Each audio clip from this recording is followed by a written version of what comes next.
nosotros Ana Mesuti es la abogada de la querella argentina, es especialista en justicia universal y sobre todo la persona que ha hecho prácticamente todas las querellas que se han presentado. Se las ha ido trabajando uno a uno. Probablemente no hay nadie que conozca tanto, en general y en concreto, cómo va la querella como ella. Y por último, Soledad Luque es de la asociación Todos los niños robados son también mis niños, forma parte de los representantes de la coordinadora estatal de organizaciones por la querella argentina, y el orden en el que vamos a hablar: primero hablará Ana de los aspectos que hacen a los aspectos jurídicos de la querella, después hablará Sol sobre los temas relacionados con bebés robados y los aspectos más internacionales de la querella, y finalmente pues hablaré yo sobre las cuestiones más relacionadas con las imputaciones, los aspectos más de la evolución de la querella ahora mismo en el Estado español. Bueno, pues sin más, empieza Ana.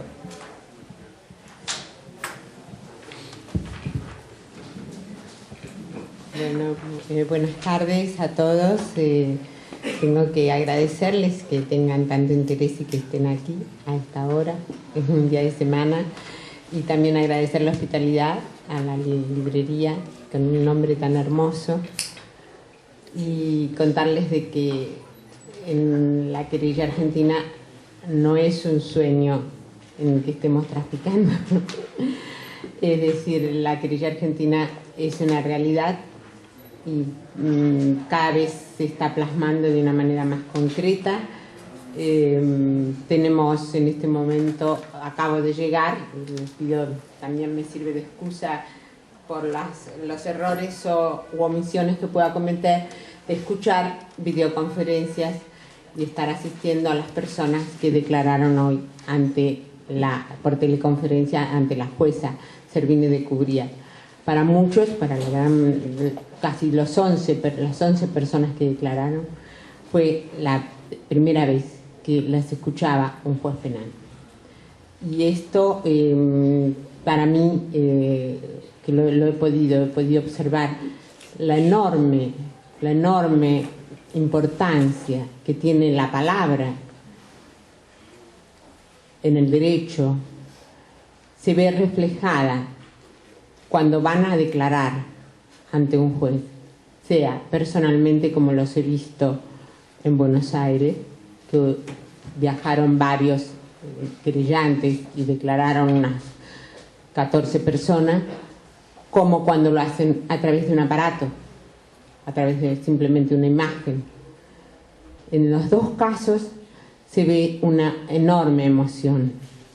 Entonces ahí, en esa enorme emoción, uno va descubriendo cosas que en la Facultad de Derecho no aprende y que luego tampoco aprende, ningún tipo de especialización ni doctorado. Es decir, aprende el valor de la justicia, lo que es la justicia para la víctima, para la persona que sabe que ha experimentado la injusticia, porque nadie conoce la justicia sino los que han experimentado la injusticia. Me interesa también situar, no contarles la historia que viene del 2010, dentro de poco se van a cumplir 4 años de que tenemos abierta la causa, que se han hecho varias diligencias, ya que no solamente estas declaraciones, sino ha habido otro viaje anterior en que unas 5 personas declararon. Tuvimos problemas para que se logren estas videoconferencias, ha sido muy difícil, muy duro. Y la importancia de esas videoconferencias se observa gracias a los problemas y obstáculos que han puesto antes, porque si nos ponían obstáculos era porque eran algo importante para los que no querían. Había gente que no quería que se tomaran esas videoconferencias. O sea que tener claro eso, saber cuáles son los argumentos que se nos oponen, requiere que nosotros tengamos bien claro dónde estamos parados, qué es lo que pretendemos y qué es lo que estamos haciendo. Entonces, una de las cosas que yo pido en general a quienes se acercan a la querella con un ánimo u otro, es decir, un ánimo de estudio o un ánimo simplemente de curiosidad, o como víctimas que quieren querellarse, o como denunciantes, conocedores de hechos dignos de denuncia, es que se olviden del favor, se olviden de la doctrina del favor. Es un favor que ahora devolvemos porque la Argentina recibió, fue ayudada muchísimo por la justicia española en su momento cuando comenzaron los juicios de los genocidas argentinos aquí. Bueno, es muy lindo, suena muy bien, pero es algo que no nos permite responder a todos los argumentos que nos están dando en este momento desde la justicia española. Hay que desbilateralizar la querella, hay que universalizarla. Es decir, la querella no es la querella argentina. La querella es una querella universal, es la querella de la justicia internacional. La Argentina está cumpliendo una obligación, no está devolviendo un favor. Está cumpliendo la obligación que tienen todos los estados de la comunidad internacional de perseguir aquellos crímenes cuya gravedad es tal que interesan a todos. A mí me parece que ese punto de vista es fundamental para no equivocarnos, para tener argumentos para responder. Porque si nosotros entramos en el plano bilateral, que es un diálogo entre Argentina y España, es un diálogo en el que España puede oponer sus argumentos nacionales. Y Argentina tiene que contestar con sus argumentos nacionales. Y esgrimir ambos, si hay algún tratado, que lo hay, esgrimir ambos las normas de ese tratado. No tenemos que esgrimir las normas de ese tratado. No tenemos, solamente en casos muy concretos y muy puntuales. Lo que tenemos que esgrimir son las normas internacionales. Las normas internacionales son las normas aplicables a esos crímenes. Y esas normas tienen en sí mismo todo un bagaje histórico que viene desde mucho antes de la sanción de los tratados internacionales. Tenemos un instituto del derecho internacional que se llama el Jus Cogens, que significa normas imperativas del derecho internacional general. Son normas que preexisten a las normas positivas. Son normas en las que nos permite decir que el genocidio armenio fue un genocidio. No, señores, nos van a decir, el genocidio armenio no puede ser un genocidio, porque la Convención contra el Genocidio fue en 1948, se sancionó en 1948, y nosotros tenemos ese genocidio históricamente entre 1917 y 1923. Ah, entonces no, entonces ¿qué pasaba? Era un paseo, era algo que no era crimen, eran crímenes aislados, eran uno a uno los iban matando a los armenios, no era una población entera que conducían a la muerte. Y esa población entera no tiene ese asesinato de una población entera, esa masividad del crimen, no tiene que ser, no merece ser calificada por su gravedad con otro nombre que el de homicidio.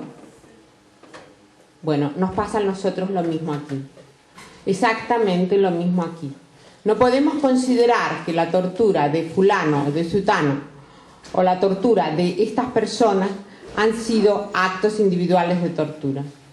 Es fundamental ver el contexto, pero eso no es una novedad, ese contexto. No es una novedad, es algo que viene desde mucho antes, incluso si vemos la historia del derecho penal internacional de Nuremberg, mucho antes. Es algo que nos da la pauta de la diferenciación entre un delito común sujeto a las leyes nacionales y un delito internacional. Un delito internacional sujeto a las normas internacionales. Sí, señores, nosotros tenemos las normas internacionales, pero las vamos a aplicar a partir del momento en que las incorporamos a la legislación nacional. Y entonces ahí nosotros las aplicamos con nuestras propias pautas, eso es lo que nos dicen. Y nosotros contestamos. Esas normas siguen siendo normas internacionales, aunque las incorporemos a nuestra legislación nacional.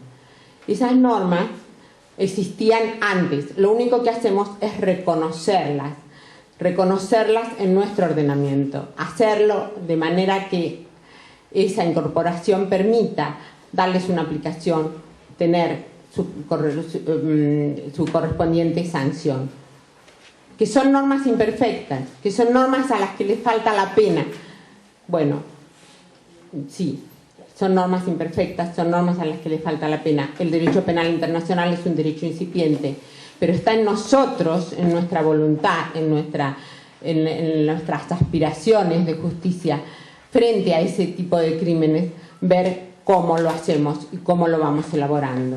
La Argentina recibió las normas en forma directa, las incorporó directamente a través de todos los tratados sobre derechos humanos, están incorporados a través de la Constitución Nacional, pero con rango constitucional, es decir, no depende de ninguna legislación específica, ninguna ley especial que las reglamente.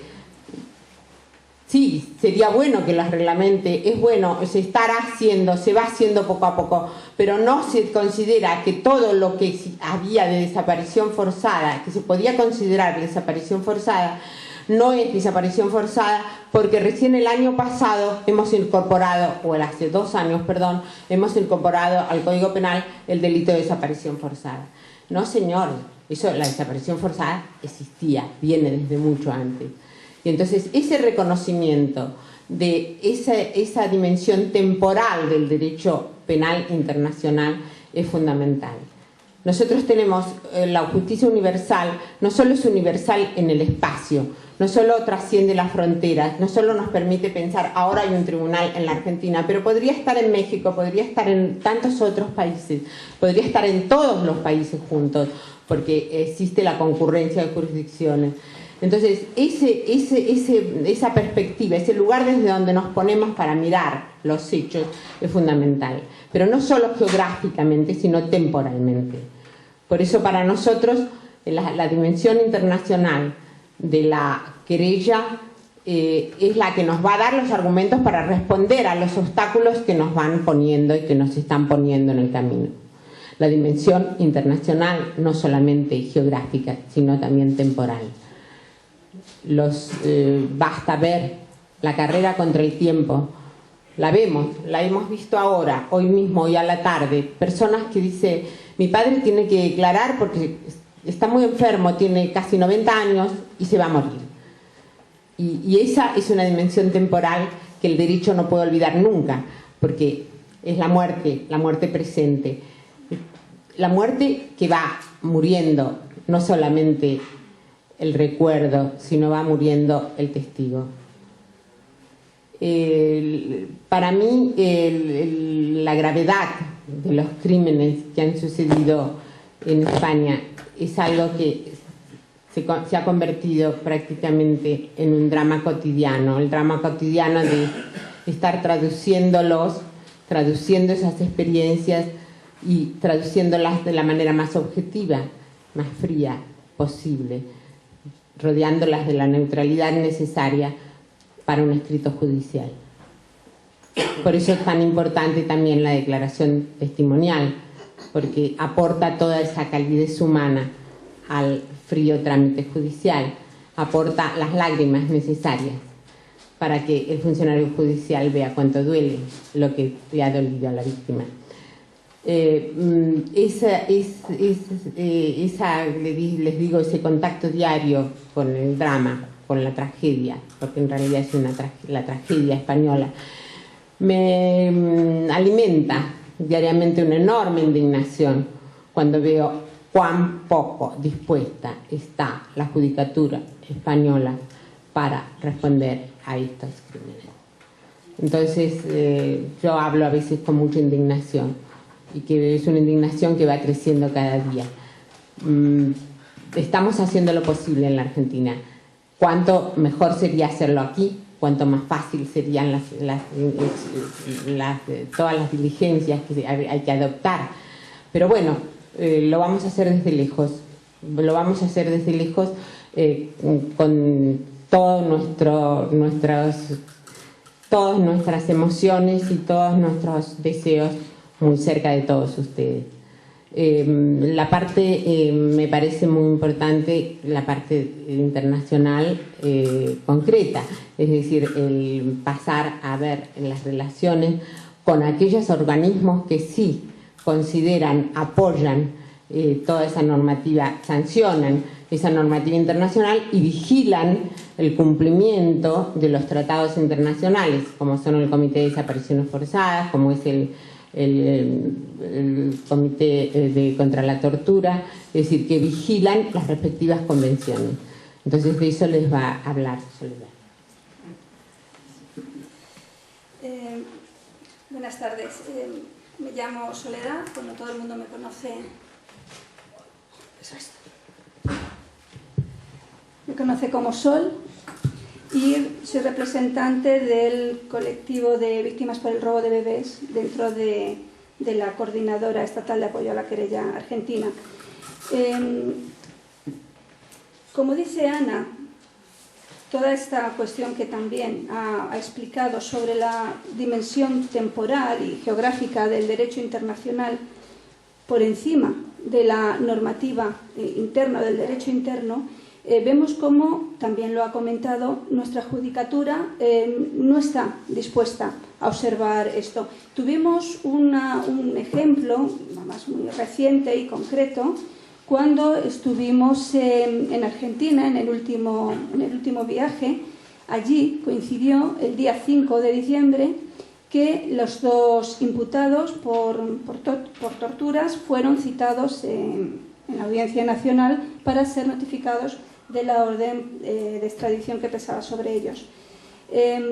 Una vez que fueron informados y que, bueno, obviamente decidieron que no querían ser extraditados, pues el juez Ruz pasó el caso a la sala de lo penal. Durante que sucedió eso, hasta lo que todavía no ha sucedido, que es la vista en la sala de lo penal, han ido sucediendo cosas bastante curiosas y que dicen mucho de lo que nuestra judicatura, de los jueces y de los fiscales, están dispuestos más bien que hacer a no hacer. El 26 de diciembre, el fiscal Javier Zaragoza, fiscal jefe de la Audiencia Nacional, decía que corresponde a la justicia española juzgar a estos imputados, juzgarlos aquí, en España. Todos pensamos que efectivamente eso es lo que queremos, ¿no? lo que es lo deseable. Pero claro, ahí no paró su declaración, sino que decía que, bueno, que efectivamente es la justicia española la que tiene que actuar, pero que hay una ley de amnistía que va a evitar que eso suceda, ¿no? Y, por supuesto, la prescripción también son dos elementos a los que se acogen para no tener que juzgarlos. Con lo cual hay una especie de juego casi, en mi opinión, muy macabro, porque por un lado están diciendo no se puede extraditar y, de hecho, el 31 de enero el fiscal Pedro Martínez Torrijos de la Fiscalía se negó, dio su opinión negativa al proceso de extradición. Queda todavía por ver qué ocurrirá en la Audiencia Nacional, en la vista, pero lo que tienen muy claro es que, por lo menos en la Fiscalía de la Audiencia Nacional, no quieren que se produzca la extradición. El argumento que se tiene que juzgar aquí, lo siguiente, que no se va a poder juzgar. Con lo cual, esto dice muchísimo de cómo está actuando las autoridades aquí en cuanto a este tema de las extradiciones y todo lo que después posiblemente vendrá. Sin embargo, una cosa yo creo que muy positiva, y también se refería Ana a esto, es cómo desde las instancias internacionales de derechos humanos esto se ve de una manera totalmente diferente. Me estoy refiriendo a la última visita del relator especial sobre la promoción de la verdad, la justicia, la reparación y las garantías de no repetición, que en su informe preliminar recoge todo esto que sucedió aquí en el último mes, en diciembre y en enero. La visita del relator fue desde el 20 de enero hasta el 3 de febrero. Y en su informe preliminar, voy a leer lo que dice, son cosas realmente interesantes. Solicita privar de efectos la ley de amnistía de 1977.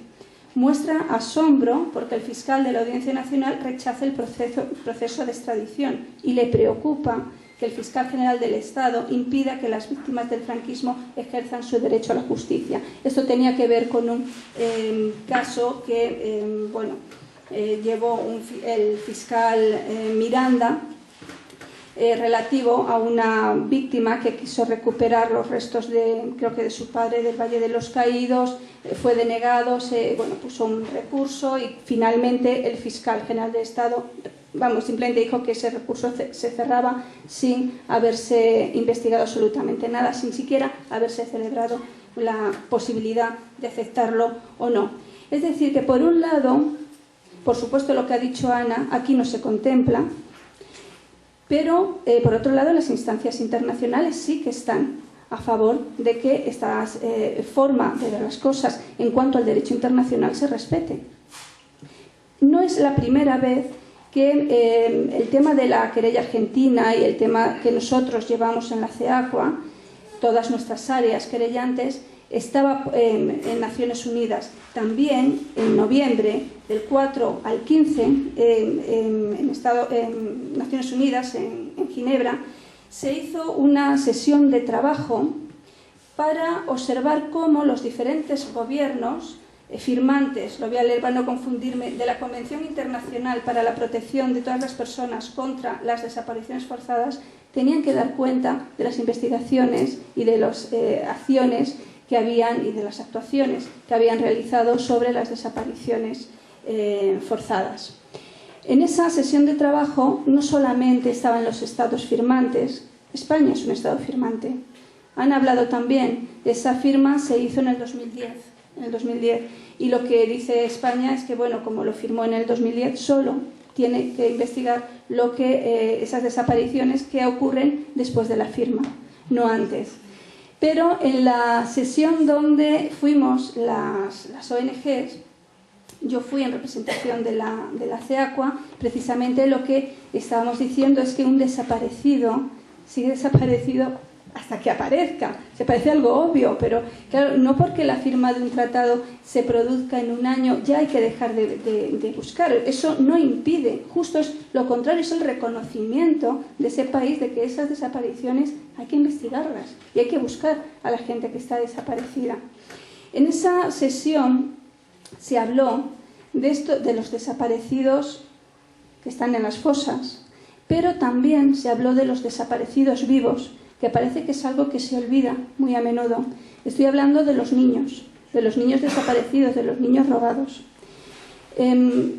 Cuando digo que podría ser la primera vez que se hablaba de desaparecidos vivos en este comité, frente al comité, es que realmente hasta ese momento se había hablado de las desapariciones de los niños hasta el año 52, que es lo que aparece en el auto de Garzón.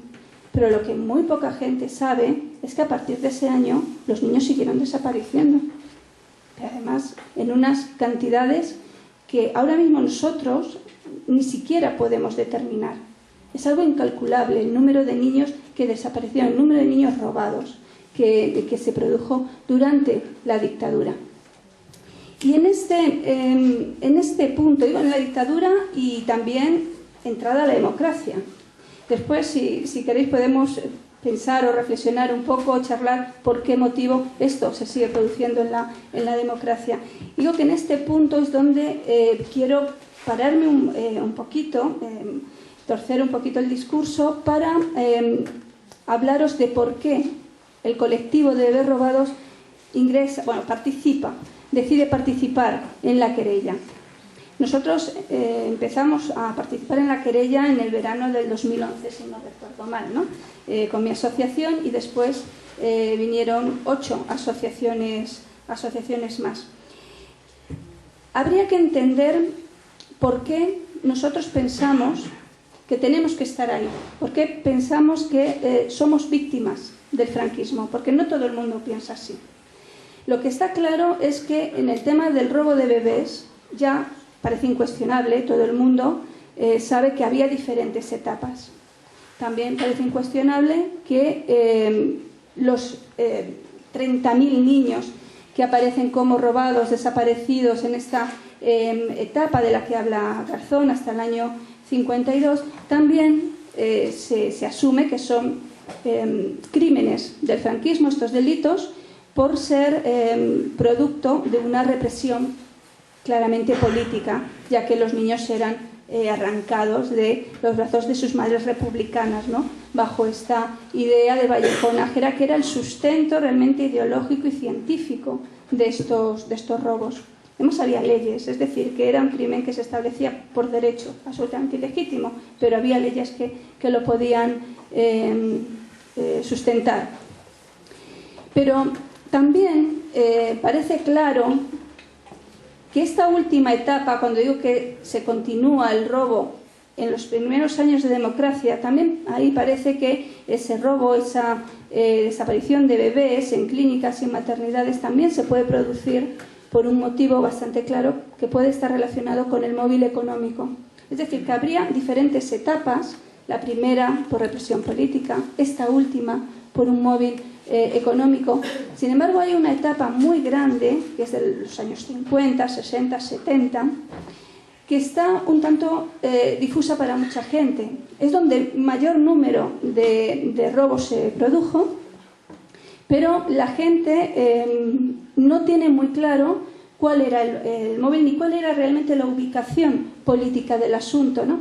Porque dice, bueno, no es una represión política, pero no podemos olvidar que estamos hablando de los años 50, 60, 70, donde estamos viendo en una dictadura feroz y donde estamos también bajo una represión ideológica, social, en un ambiente del nacionalcatolicismo. Eso yo creo que nadie debería olvidarlo, porque incluso hay víctimas que consideran que no son víctimas de los crímenes del franquismo, que incluso en esa segunda etapa lo que imperaba era la cuestión económica. Yo creo que es también un motivo de reflexión el pensar por qué algunos sí nos consideramos víctimas del franquismo y por qué participamos en la querella, por qué son crímenes de la dictadura. Bien, para nosotros, a pesar de que el fiscal general del Estado decía que esto no era un plan sistemático y por eso no se puede considerar crimen del franquismo, que no respondía a un patrón común y que, bueno, con mucho era una práctica social generalizada, nuestra argumentación precisamente es que sí había patrones comunes. En esta segunda etapa, la denominamos así, es cierto que no se arrancaba al niño de los brazos de la madre era consciente de ello, como en el caso de las madres republicanas, sino que se actuaba bajo el engaño. A las familias se les decía que el niño había fallecido, había muerto. Había un patrón común clarísimo, porque cuando empiezan a salir los casos en los medios de comunicación, la gente se reconoce plenamente en esa dinámica, en esa mecánica, en esa forma de actuar, cuando el niño desaparece, cuando no pueden verlo, cuando es enterrado sin permiso de los padres. Realmente el que se enterraba no se enterraba nada, el cadáver, el supuesto cadáver nunca se veía, nunca permitían que lo pudieran ver los padres. Después, cuando dicen que es una práctica generalizada, como si eso fuera algo menor, como si una práctica generalizada no fuera un delito de lesa humanidad, y además está recogido en el artículo 5 de la Convención de Desapariciones Forzadas de Naciones Unidas. La práctica generalizada es un delito de lesa humanidad. Y esa práctica generalizada no hay que olvidar que también puede considerarse un plan sistemático, también puede considerarse dentro de un genocidio. ¿Por qué? Porque las víctimas estaban en una posición de vulnerabilidad tal que era muy fácil convertirse en víctimas precisamente. Cuando las familias robadas de esta segunda etapa, ya estoy hablando de los 50, 60, 70, ni siquiera sabían muchas veces que estaban siendo víctimas de un delito, pero desde luego todas coinciden, que esto también es un patrón común y generalizado, en que ninguna era una familia pudiente. Es decir, todas las familias eran o familias humildes o madres solteras, eran personas desfavorecidas, que estaban, repito, en una situación muy vulnerable y que eran un objetivo perfecto para gente que podía perfectamente poder hacer lo que consideraba oportuno. Y la tercera cuestión es que estos robos, esas desapariciones, se producían en instituciones públicas del Estado. maternidades, generalmente en hospitales del Estado, y los presuntos implicados son personal de esas instituciones, de hospitales, de los cementerios, de los registros, es decir, funcionarios, es decir, la base de las instituciones estatales. Con lo cual, estos tres factores son los que nosotros tenemos en cuenta a la hora de reconocernos y de, cuando digo defender, parece que es que la defensa encima, ser víctima, tenemos que justificar por qué somos víctimas, ¿no? Y defender ser víctimas de una época y de una forma de Estado y de la herencia posterior. Y esto de la herencia posterior es también interesante dejarlo en el aire, de por qué hablo de una herencia posterior, porque esto no se termina con la muerte del dictador. Cuando nosotros fuimos a Argentina a presentar nuestras querellas, fue para nosotros dar un paso muy importante, porque por primera vez se nos reconocía ante un juez, en este caso una jueza, que efectivamente éramos víctimas de la dictadura. La jueza admitió nuestras querellas y nos consideraba como lo que nosotros estábamos diciendo que éramos. También en el consulado argentino ya ha habido víctimas que han ido a presentar sus denuncias.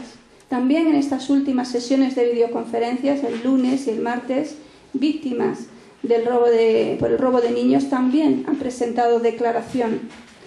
También las instituciones de derechos humanos internacionales, Naciones Unidas, el Comité de Desapariciones Forzadas, el grupo de trabajo también de desapariciones forzadas, nos está considerando de esta manera que estoy diciendo.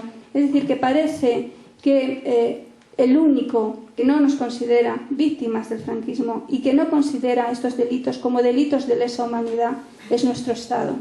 Bien, nosotros desde luego pensamos que la querella, no puedo decir Argentina, ¿no? Bueno, esta querella, que sí, pues sí, es nuestra querella y es nuestra forma de hacer internacional lo que aquí debería hacerse, y que tenemos la esperanza, desde luego, de que tarde o temprano, más temprano que tarde, se puedan juzgar aquí. Los delitos que estoy mencionando y que se están pasando al juzgado son delitos que se están considerando como delitos individuales, económicos, de ninguna manera como estoy tratando aquí. Entonces, bueno, en este debate lo que sí queríamos era exponer por qué estamos en la querella, por qué nos consideramos víctimas del franquismo, nuestros argumentos y, desde luego, decir todo el apoyo internacional que tenemos, que aquí es absolutamente nulo. Nada más.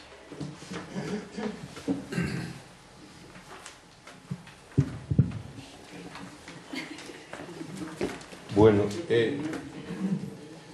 yo me he metido en muchos líos en mi vida, muchos, en un mogollón de ellos. He llevado bastantes peleas, todas las que he podido. Si me arrepiento de algo, es de no haber dado alguna más. Esta es una muy particular, distinta al resto, por una cosa sobre la que me parece importante que recapacitéis. Esta historia es previa a la política. Esta historia, si me apuráis, es previa a la justicia.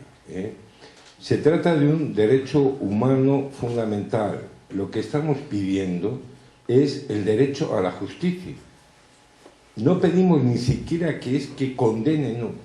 Pedimos que juzguen a gente que ha cometido crímenes horrorosos, que nadie niega que se hayan cometido esos crímenes horrorosos, y en muchas oportunidades reconoce también que han sido esos imperfectos los que han cometido esos crímenes horrorosos.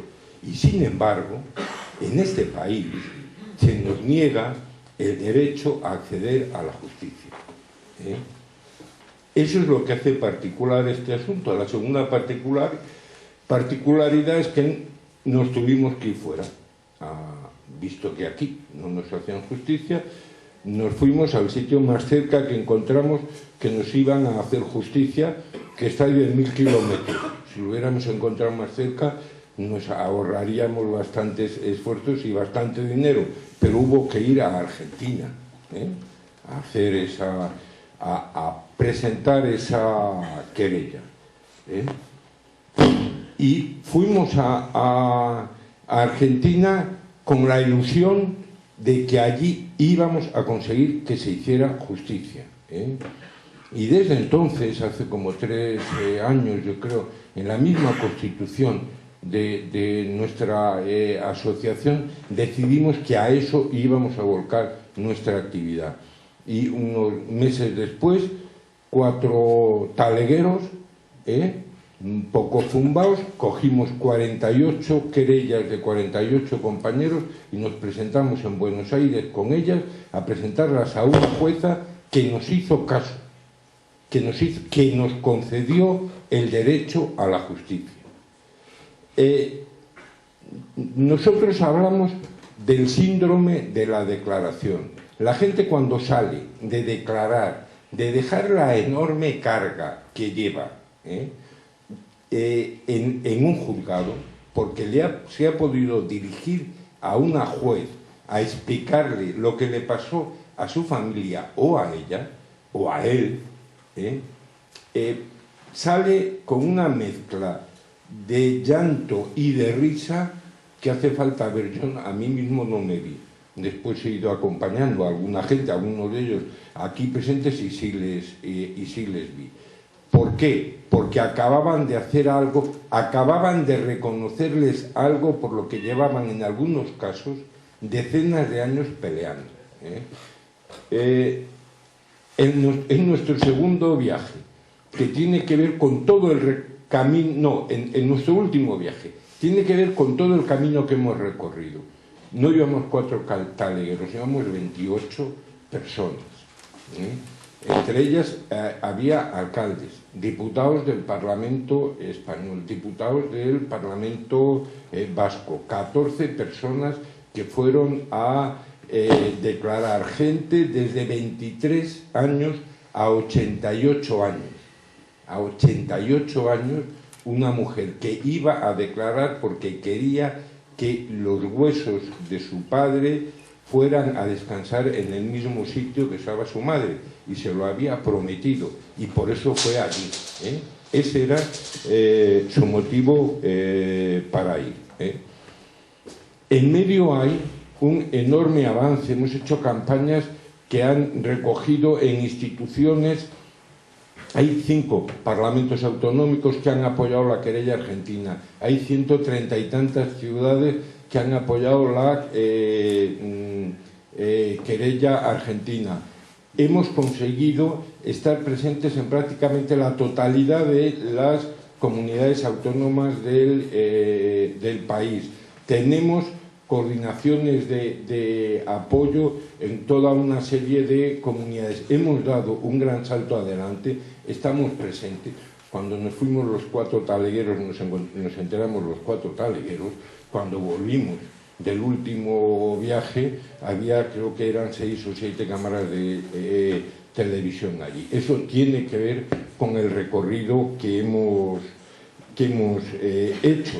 Y en ese recorrido, además, hemos avanzado en el propio proceso. Ellas se han referido a las cuestiones en el terreno internacional. Probablemente lo más importante de lo que hemos hecho son esas imputaciones. ¿Por qué? Porque por primera vez hay gente a la que se le considera culpable o digamos no culpable, se le considera que debe de prestar declaración sobre su actividad relacionada con una serie de crímenes. Nuestro problema ahora mismo es que se trata de 2 torturadores, y la prensa está presentando este caso como el caso de los torturadores. Nosotros insistimos en todos los lados que nuestra querella no es contra la tortura, nuestra querella es contra la dictadura, que hemos imputado a otra gente, tenemos imputado ministros, Hemos imputado ministros, la jueza nos dijo que en estos primeros meses del año resolvería sobre ello. Nos lo dijo a la vez que iba a resolver sobre el tema de las videoconferencias. Lo de la videoconferencia está hecho. Ya le hemos dicho que para cuándo los ministros. Ella nos había dicho, no tenemos datos suficientes. En el último viaje fue la hermana de Salvador Puig Antich a explicar por qué debía de imputar a Utrera Molina, el suegrísimo, porque es alguien que firmó la pena de muerte de su hermano. Y fue Pablo Mayoral a hacer lo mismo con Fernando Suárez, porque es uno de los tipos que firmó la pena de muerte de sus compañeros. Y fue Andoni Chasco, un trabajador vitoriano a que la policía le reventó un ojo y le dejó la 10ª parte de la visión en el otro.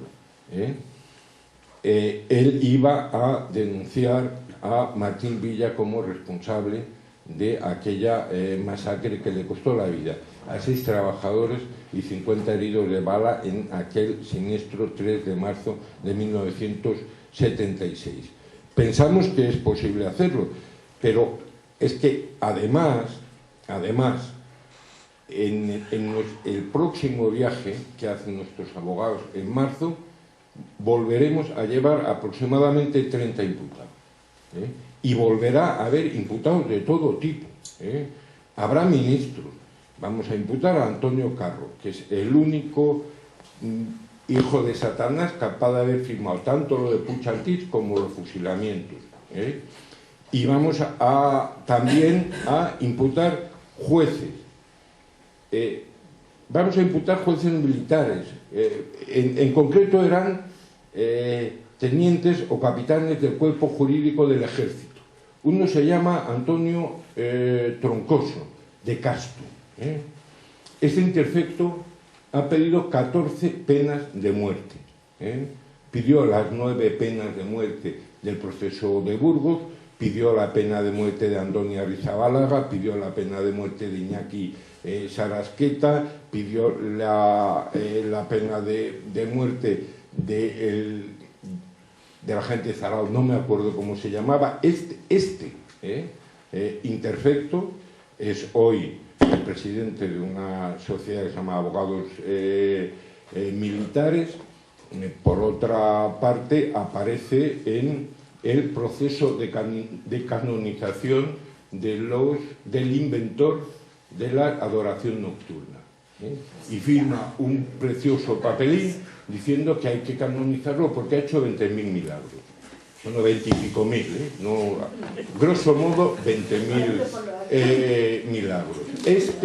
Este tipo es hoy alguien que está en ejercicio, pero es que este tipo ha sido fiscal del Tribunal Constitucional, efectivamente como premio a sus arduos servicios prestados. Y otro de los que pedimos, que también es un capitán auditor de estos, que era la gente que redactaba las sentencias y pedía las penas de muerte en esos procesos, es el que lo hizo en el proceso de Salvador Puig Antich. Este interfecto ahora ha aparecido también dedicado a las cosas estas de las canonizaciones, tiene que ver con estos que han canonizado a mogollón en Cataluña, que hicieron 200 canonizaciones o beatificaciones, o como aparecía ahí, despachando. Tiene que ver también con el Tribunal de Rota, que parece también que se dedica a cosas de este tipo, y también cosas de la vida, es el abogado de la Camacho, de la líder del PP en Cataluña, en el proceso, este método 3, el proceso del espionaje político. Bueno, pues a este interfecto también lo vamos a imputar, y imputamos también policía. Ahora, en esta oportunidad, visto que nos hemos extendido, imputamos policías de 6 comunidades autónomas, ¿no? Por ejemplo, imputamos también un policía en Madrid del que habréis oído hablar, el Jesús Reglero, que es el comisario jefe de Leganés, y que tiene, hay dos talegueros de la comuna que lo denuncian porque fue quien les torturó. Bueno, pues esos 30 personas o personajes los vamos a llevar también allí. Yo estoy convencido, ha estado hablando Sol del tema de las extradiciones. Yo estoy convencido que la Audiencia Nacional va a negar esas extradiciones, sin la menor duda, porque ¿qué es la Audiencia Nacional sino la continuación del Tribunal de Orden Público? Entraron todos, absolutamente todos los tipos que estaban en el Tribunal de Orden Público, entraron en la Audiencia Nacional. Y los dos presidentes de sus dos juzgados en el Tribunal Supremo. La Audiencia Nacional está generada, creada y ha funcionado sobre la base de esa experiencia. A alguien le va a sorprender que con ese tipo de antecedentes la Audiencia Nacional se vaya a pronunciar por mayoría, porque si la sala a la que le toque, si a los tres jueces a los que le toque se vuelven locos de los rolling y deciden que sí, que van a extraditar, en cuanto presenten un recurso, será la sala completa de la Audiencia Nacional la que se pronuncie, y la sala completa de la Audiencia Nacional decidirá que no extradita. Eso es obvio, o decidirá que no extradita para que se juzgue aquí, para no juzgarlos. En fin, por cualquiera de los procedimientos ahí iremos. ¿Pero eso quiere decir que se ha acabado el partido? Pues no. Porque os he hablado antes de las imputaciones que vamos a hacer. Y va a haber nuevas órdenes de detención internacional. Y va a haber nuevas órdenes de extradición. Y lo que estamos convencidos que no van a aguantar es ese chorreo constante de decisiones de organismos internacionales diciendo que deben de modificar, que deben de acabar con la ley de amnistía, que deben de juzgar, que no se puede negar el derecho a la justicia a las víctimas de un régimen fascista como fue el franquismo. Si nosotros seguimos peleando, y vamos a seguir peleando, no van a poder aguantar. Ellos piensan que con este resultado de las primeras extradiciones van a ganar el partido. No es verdad. En la experiencia en Argentina no ganaron, perdieron y habían ganado todos los partidos previos, pero perdieron el último. Hay que llegar a dar el último y nosotros estamos dispuestos a dar ese último partido. Hemos llegado hasta aquí y mucha gente, muchísima gente, alguna de la gente que hay aquí nunca jamás pensó que llegaríamos hasta aquí. Bueno, pues hemos llegado hasta aquí y vamos a llegar más lejos que aquí y vamos a terminar poniéndolos delante de un tribunal allí y vamos a terminar poniéndolos delante de un tribunal aquí, porque antes decía que no tenía que ver con la política, por acabar por donde hemos empezado. No tiene que ver con la política, pero termina siendo extraordinariamente político. Termina siendo extraordinariamente político porque ahora mismo en este país la querella expresa cuál es la situación que se arrastra. La idea esta de un régimen creado en la transición para que siguieran mandando exactamente los mismos sectores sociales que habían mandado con el franquismo, exactamente con el mismo aparato de Estado impoluto, sin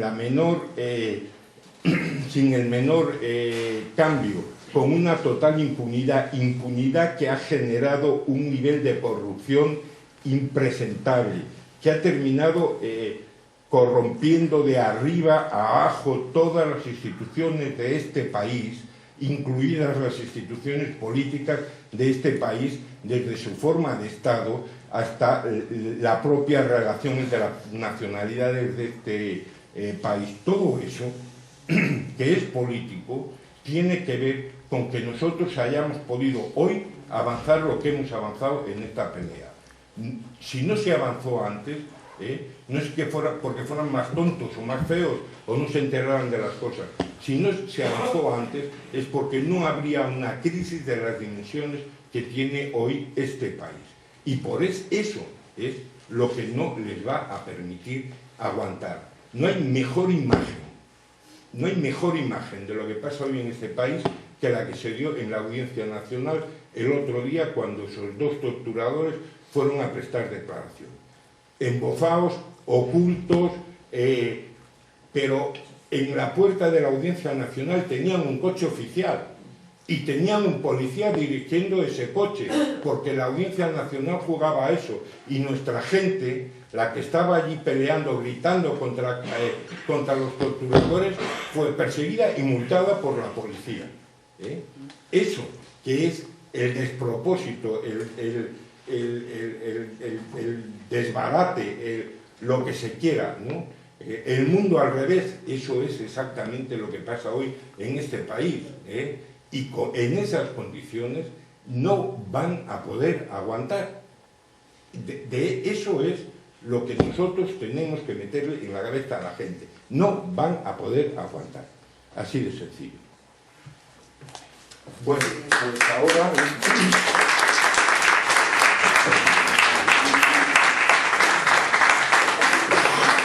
Creo que me he pasado.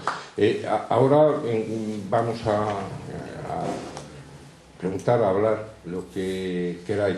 Modelo yo, que soy bastante malo, me vais a perdonar. Ángela.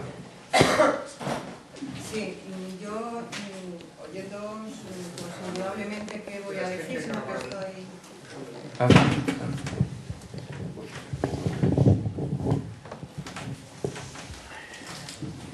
Que estoy absolutamente de acuerdo con todo lo que habéis dicho, y que una vez más pues el recordatorio del último viaje que hemos hecho a Argentina está ahí presente, ¿no?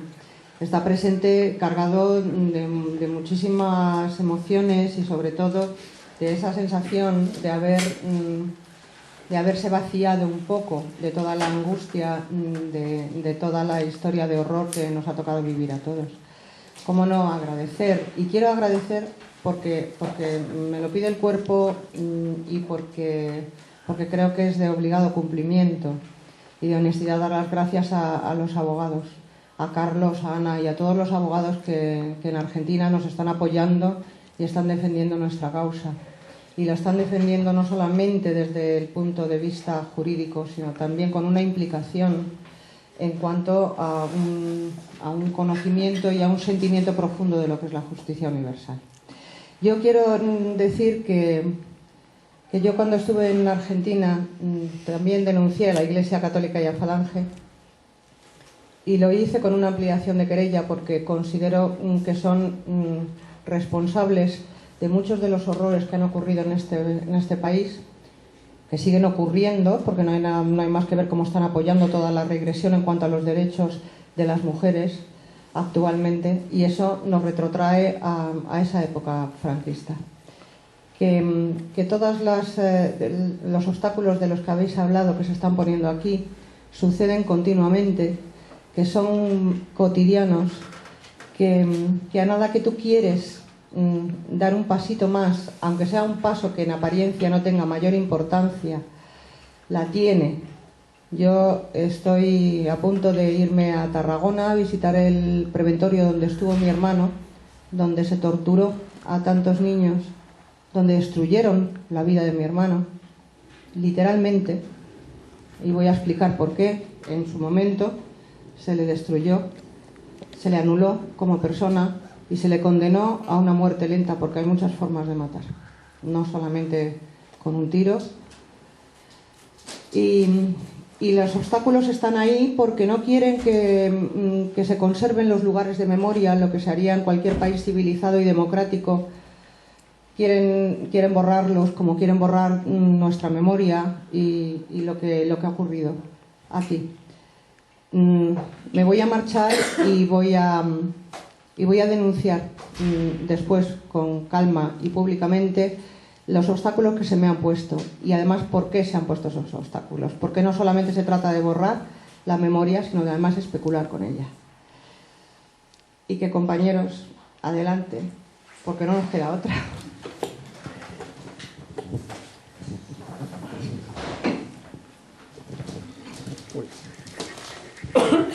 Hola, yo voy a decir dos cosas.